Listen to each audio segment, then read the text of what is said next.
അതെ ഇപ്പം നമുക്ക് നമ്മുടെ കൂടെ അനുകൂലിച്ച് ഏതാണ്ട് 10, 100, 100, 108 പേരുണ്ട്. അപ്പം അത് മതി നമുക്കിപ്പോൾ അവനെ തളയ്ക്കാനായിട്ട് ഇത് തന്നെ ധാരാളം. എന്നാലും അവൻ എത്ര ധൈര്യം ഉണ്ടെന്ന് നീ നോക്കിയേ. ഇവിടെ വന്ന് എൻ്റെ മുമ്പിൽ വന്ന് എൻ്റെ ഭാര്യയെ ഈ പരിപാടിക്ക് താലപ്പൊലിക്ക് ക്ഷണിക്കാനായിട്ട്. എൻ്റെ പഴയ സ്വഭാവമായിരുന്നാലും അവനെ ഞാൻ മൂടുത്തിലെടുത്ത് ഇടിച്ചേനെ. ഞാൻ നോക്കി നടക്കുമോ? അവൻ കാണണം എനിക്കെന്ന് അവൻ വേദിയിലിരിക്കണത്. ഇങ്ങോട്ട് മാറ്റിയോ? എന്താ എല്ലാരും ഉണ്ടല്ലോ. നിങ്ങൾ ആരെങ്കിലും ഇങ്ങോട്ട് ക്ഷണിച്ചോ? ഇല്ലല്ലോ. ചൊറിയും പറയും കേട്ടോ. ചൊറിയുമ്പോ വിളിക്കാം കേട്ടാ. അതല്ലേ അറിയാത്ത പിള്ള. അങ്ങനെ ഒരു പിള്ള ഉണ്ട് ഇവിടെ.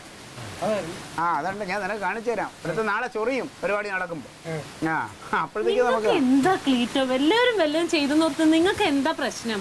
എനിക്ക് പ്രശ്നമുണ്ടടി, എനിക്ക് പ്രശ്നമുണ്ട്. കാരണം എനിക്ക് ദണ്ണമാണ്. ഞാൻ അത്രയും കഷ്ടപ്പെട്ട് ഈ ഒരു പരിപാടി. നിങ്ങൾ എന്തിനാ കഷ്ടപ്പെട്ടത്? നാട്ടുകാരെ സഹായിക്കാൻ വേണ്ടിട്ട്. അതല്ലേ ഇപ്പൊ അവിടെ നടക്കുന്നത്. എന്നിട്ട് അതിന്റെ ക്രെഡിറ്റ് അവൻ അടിച്ചോണ്ട് പോകണ്ട. അതെനിക്ക് ഇഷ്ടമല്ല. നിങ്ങൾ അതിന് വേണ്ടിട്ടാണ് ഓരോന്ന് ചെയ്യുന്നത്. അതെ, ഇവിടെ ഇരുന്നാൽ ശരിയാവില്ല. നമുക്ക് പാർട്ടി ഓഫീസിൽ പോവാം. ഞാനൊന്ന് റെഡി ആയിട്ട്